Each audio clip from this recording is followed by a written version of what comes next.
The movie opens with two sisters talking quietly while their mother is talking to the visitors. Holly, the younger sister, questions why the visitors arrive in the absence of their father. She threatens to rat her mother's secret out to their dad. Hazel, the elder sibling, panics and rebukes her, asking her to never do something like that as their mother will get angry. She suddenly gets her period for the first time and freaks out. Hazel's first period, because growing up isn't awkward enough already. Both the sisters seem to have no knowledge about it.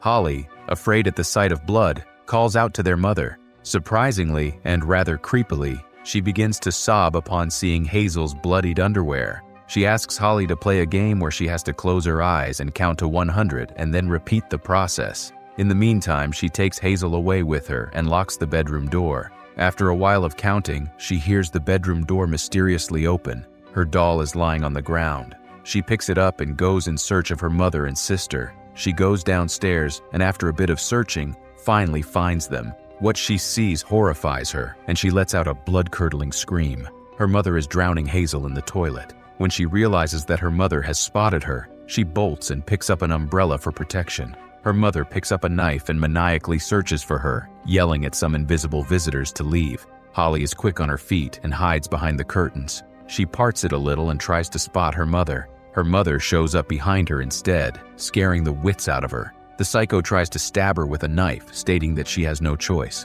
Right then, her father comes home and immediately tries to pacify his wife. What follows is a gruesome encounter between the couple. The mother attacks and kills Holly's father, bathing herself with his blood in the process. She screams at Holly to not leave as her husband dies on top of her. In the present time, Holly is married to an esoteric artist, Timutsin, aka Tim. The married couple is trying to have a baby. After spending time with her husband, Holly relieves herself in the bathtub. She can't pee in the toilet due to her traumatic past. Later, she takes contraceptive pills that she has hidden behind her childhood doll. The next day, she spots a mother with her child in the departmental store and has a panic attack. She spots a little mirror stuck in the snow and brings it home. Back at their place, Tim is losing his mind on the creation of the latest cover of his book. He states that when he had written about her, the process of the cover making was natural and easier. He shows her his painting and asks for opinions, to which she declares it is depressing, but beautiful. After her husband leaves for work, she uses the mirror in her miniature work. She spends some time alone, dancing around. She begins to touch herself while remembering her husband, but quickly gets reminded of her tragic past. She gasps heavily as she stops. Later, they are celebrating their 3rd anniversary with their only 2 friends. Tim reveals that they are planning for a baby, and the two congratulate them on the good news. Rich suddenly talks about the trendy cult called Umbrella of Love and Mind, headed by Bruce O'Hara, and his article on it. The cult believes that the apocalypse is happening soon. It's a fusion of Scientology and astral travel. Holly seems to be aware of the cult as her friend from New York called Valerie had joined it. That was 2 years ago. Valerie had disappeared without a trace. Their friends inform them that they're in town and invite them to the gathering the next night. They might meet Valerie too. Who knows? The couple doesn't think it's a good idea. Suddenly, Holly is grabbed by a little boy and she struggles to free herself. Needless to say, she's shaken by the sudden encounter. That night, Holly cannot seem to fall asleep. She goes to her husband's work desk and checks out his ongoing work called Apocalyptic Vision. She scrambles around to read his findings. There's a newspaper cut out of the tragic incident from her past. It seems that Tim doesn't know anything about Holly's childhood. Just then, she hears a click and goes to trace the origin of the sound. She finds a hand reaching out from the room that's identical to her childhood room. A voice whispers to her that she's Valerie. The scene abruptly shifts to a brighter room. Holly asks Valerie why she has disappeared and never bothered to call. She replies that she had no choice, but now she's here for a bigger reason. She flirtatiously states that she has missed Holly and that the universe has brought them together again. They laugh and enjoy each other's company. Holly suddenly wakes up. Turns out it was just a dream. Or was it? As if on cue, she hears Valerie's voice. She's greeting Tim. She asks about Holly and her husband replies that she's sleeping. Holly shows up and the two friends hug for a long time. Valerie says the same thing from her dream. The universe brought them together again. She apologizes for not contacting the two when she had left. After being apologetic, her mood instantly shifts when she talks about ULM. She invites the two to join her in the seminar that day. Holly, who noticeably has a weak spot for Valerie, gives in. The three join the seminar later that night. The couple seems astonished at the grandeur. Tim is so surprised that he asks Valerie who pays for the seminar. It's of course the famous Bruce O'Hara. They also find their friends in the seminar who seem way too excited. Rich enthusiastically says to Valerie that he is honored to meet someone from the family. Holly is confused by the conversation. Then we follow Valerie and Holly making a quick trip to the washroom, where Holly pees in a public sink. Well, good luck to whoever uses that sink to wash their hands. Or worse, face. In the meantime, while Tim slips in a quick smoke break, a man tells him that he's from Morocco and especially arrived there to catch the seminar with his wife. He reveals that his wife will soon be a part of the family and has been dream training for 14 months. Now, without Tim asking further questions, he also adds that some mornings her wife wakes up all wet and stuff down there. Extremely crazy. Now's the time for you to leave, mate. It's not too late. The scene shifts to an extremely hot man doing some killer moves. Holly and Valerie are spying on him through a little slit in the curtain. He notices her, and she quickly drops the curtain.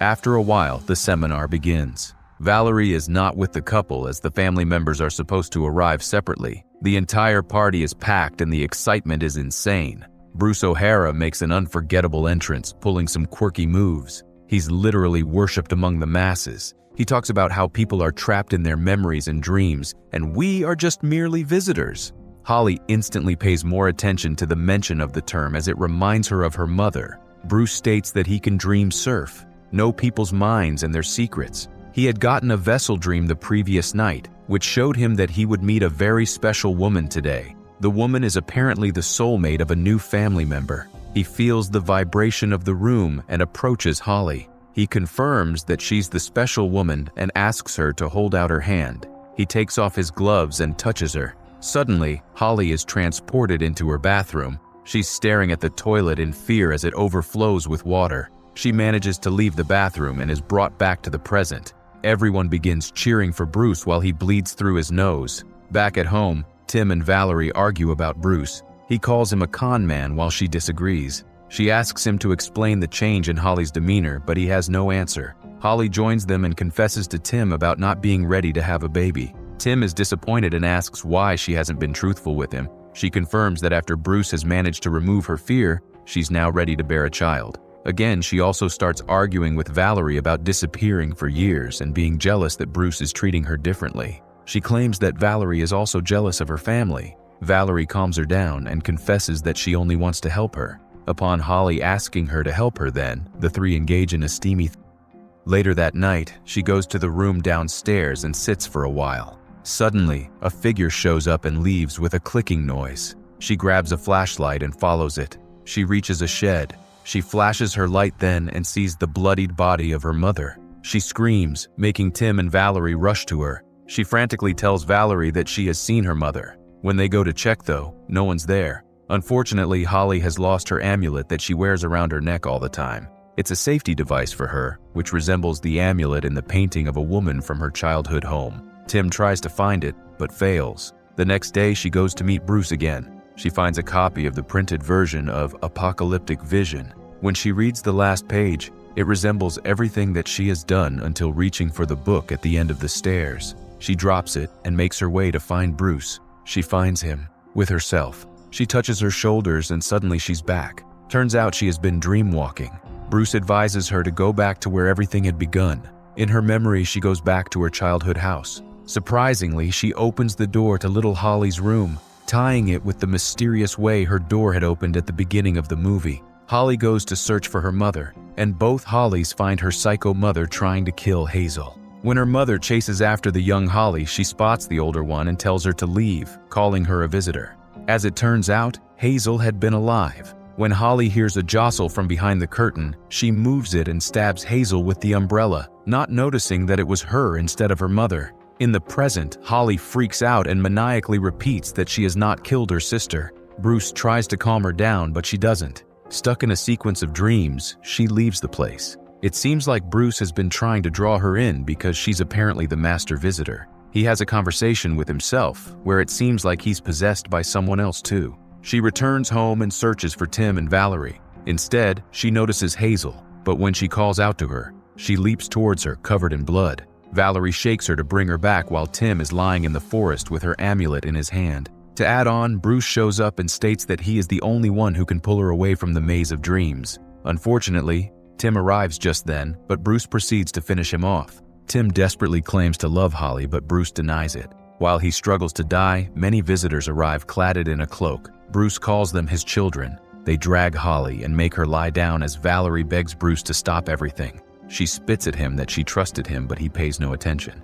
Instead, he stabs her in the eye and kills her. Holly screams at the brutality, but nothing seems to faze her that much. Bruce declares that she is ready to embrace her new family. Just then, Hazel appears from the toilet, her corpse white in the moonlight. Then comes her mother. With the entire family together, Bruce begins his work. As Holly laughs maniacally, Bruce produces a knife and skins her mother. He wears the mask made out of her mother's skin, undresses and touches her belly. Suddenly she's pregnant. A whole Freudian nightmare. Holly struggles to give birth and after a while finally pushes the baby out.